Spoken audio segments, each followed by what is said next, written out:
Welcome back to Cheyenne, Wyoming, and the Daddy. I'm Amy Wilson here at the EQN Sports Desk, driven by Holiday Auto Group, and I'm so excited to get to visit with Martha Angelone, winning the Open Breakaway and in amazing fashion. This was so much fun to watch. You won first and second. You were high call 1.93 was the final run you made.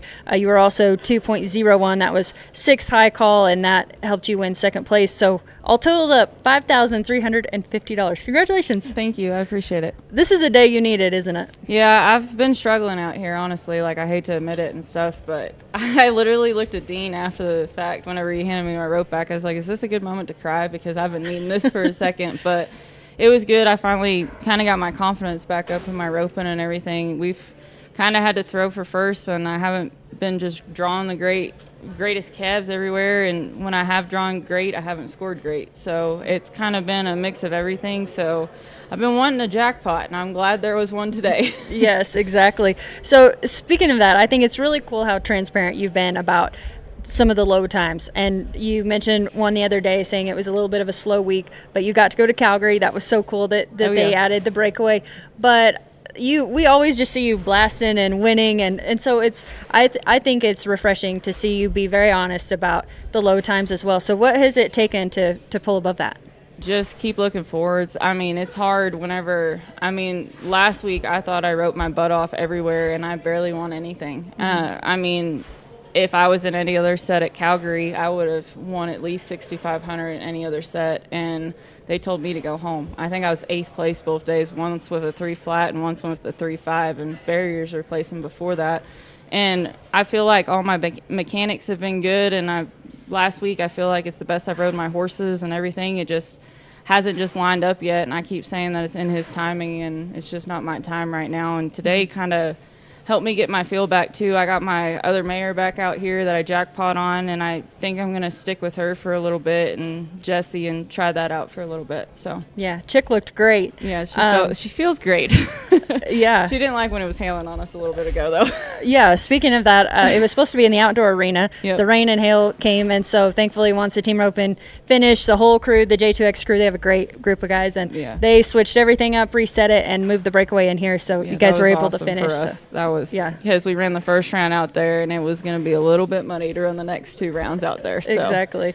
So you mentioned just how well you had roped and yet didn't win much, and I think that's really exciting for the sport of breakaway, because it just shows how competitive it is and the opportunities. So just like having this rope in here, Johnny Johnson, of course, putting on the Daddy, and when he was telling me about the roping, he said we're running it just like the team roping. So progressive after 1, it was 2 and a short, so 3 head total.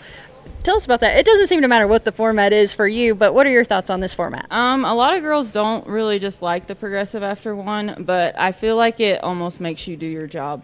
Like, even I entered 3 times today, and on my first one in the outdoor, I ran through the barrier on the first one. That was dumb. But, like, I worked my horse on that run for the rest of the day. And it's just something when we're out here rodeoing and not really getting to practice and stuff, I still like those opportunities for it. But it's one of those deals where you have to make sure you catch your calves. And it's not just who can throw the fastest and then place in the next go-round. And I kind of like the team roping set up better for the aspect of the payout, too. Instead of just the rounds and everything as well, because I feel like at the end of the day, if you did your job, you get paid well. So yeah, I also heard some girls comment on the barrier and how they liked being able to see how much they were off of it. Yeah, that's always different. It's weird because, we're so used to it in the team roping, but like in the breakaway, you're like, man, how much did I break it by? Or like, how much off of it was I? Like, I looked up one time when I was 2.7, and I think I was 0.2 off of it, and I was like, was that late? You know what I mean? But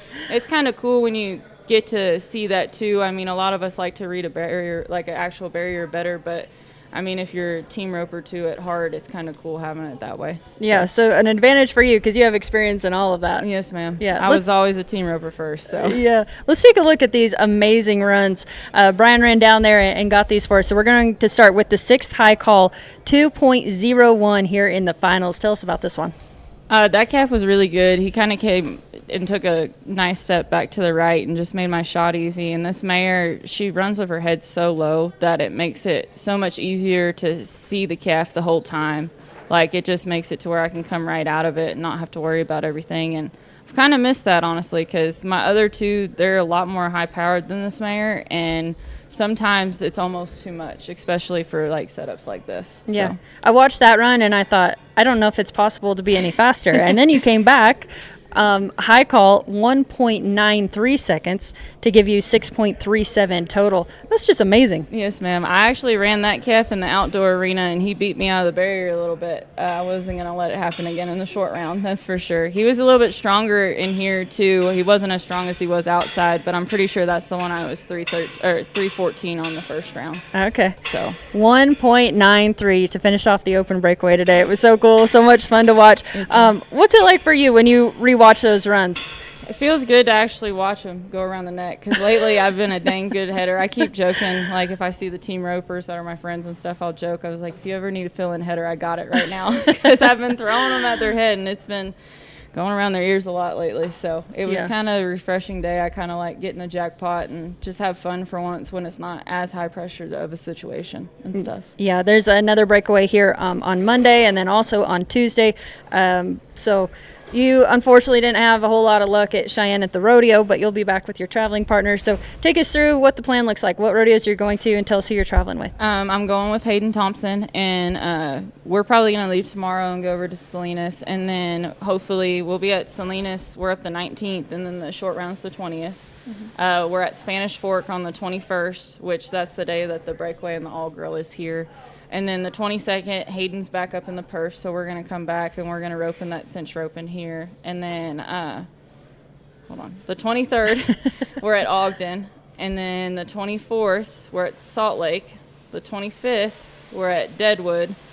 And then hopefully Hayden will be back in the semifinals, either the 25th or 26th, and we'll go to that. We entered Gordon, Nebraska for the 26th, and then hopefully we'll be cheering Hayden on the 27th. So I always think it's interesting because obviously Cowboy Christmas, the 4th of July, is so busy, but these next few weeks are extremely busy. Oh, yeah. I always say the 4th of July week, I mean, it's amazing for us. It's very tiring and everything, but, like, this week is a huge money week. It's a huge opportunity. Last year, this week, I won over $25,000. And it's a great opportunity. Most of these rodeos have equal money for the breakaway, and it makes our payout really good. And I mean, a lot of these rodeos, too, just aren't the easiest. It's not just a gunslinging match at all of them. Like with Salinas, I mean, you got to have a great horse that scores good and runs hard and stops the clock. And then you go to stuff like Spanish Fork, which last year I think I won it with I think I was 4-4 on 2. We kind of got a lot of adversity that's thrown at us the next week with the setups and calves and all of that. So I think it's interesting, too, that you mentioned all the different setups and especially like headed to Salinas and how different that is, or even Cheyenne. You can come out of either box in the breakaway. And I know looking at your horses today and how good they are in the box, what do you do at home to prepare them for any setup and to also be really good and like laser focused so you can just nod and take the start you want? Well, a lot of my good horses, when I'm at home, they just need freeing up and they need a lot of scoring. That's one thing that's hard out here. Like, sometimes if we know somebody that's off the highway about 10, 15 minutes, we'll ask if we can come score some, even if it's some steers. You know what I mean? It's hard because you got to be so fast and on the barrier wherever you go to out here that you really got to work with those horses on it at the house and everything just to keep them prepared for the whole summer out here and stuff. And it's a lot easier whenever we're home and can go back and practice. But we're fortunate, the girl that I'm going with, Hayden, she actually lives in Yoder, which is about an hour from here. So we've been kind of blessed this week that we've been getting to practice and everything and kind of getting our pieces back together. So yeah.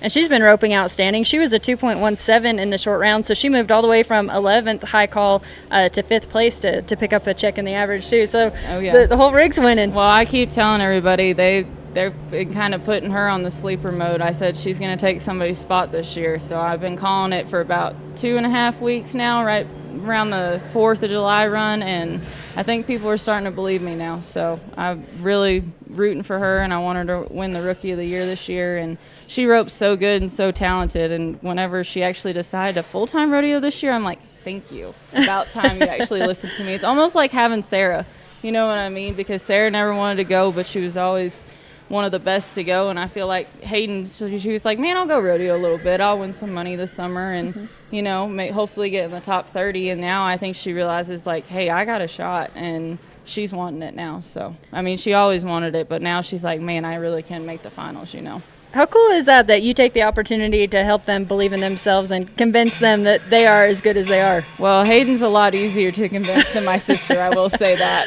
But yeah.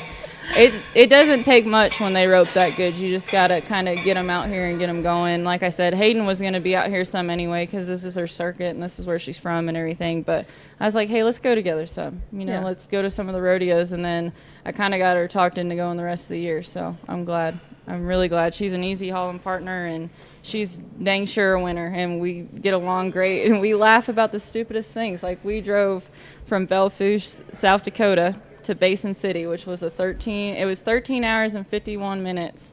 The slack started at 8. We left at 9, which gave us another hour. We got there at 8:30. We actually were an hour early. We did not catch up to either one of our cabs. Oh, no. Did not touch them. We get back in the truck, and we both just start laughing. We're like, we hauled ass over here just to not even get close to our cabs, and this is what we love to do. This is why we love rodeoing, and we just make the best of it, and that's what you got to do, and I'm blessed to have somebody like her with me. So yeah, on to the next one. Oh, yeah, for sure. There's always another one. No, that's awesome. It makes a big difference when you're hauling with somebody that you get along with so well and wants to win as bad as you do, too. For sure. And you have a match open with Sarah later this year, right? Yeah, they haven't announced it yet. But okay. Sorry, I jumped the gun you're there. Good. They don't know. They don't know where, when, what. But me and Sarah actually do get to match this year. I think it's going to be cool kind of having the match of the sisters. She's going to be mad when I said this, but I mean, they could have done it whatever. We weren't getting along. It'd probably be a little bit more back and forth, but I'm kind of excited. It'll be fun, and everybody's going to be on the same team in the end, and I feel like me and Sarah are just going to go blast. So yeah, I can't wait. I know. It's going to be a lot of fun. I'm going to talk some crap, though. I'm not going to let her get We need you both mic'd up. I mean, you might have to bleep some of my words out, but you can mic me up for that one. That's for sure. Yeah, we should definitely do that. That's going to be a lot of fun. Oh, yeah. Well, I love seeing you win.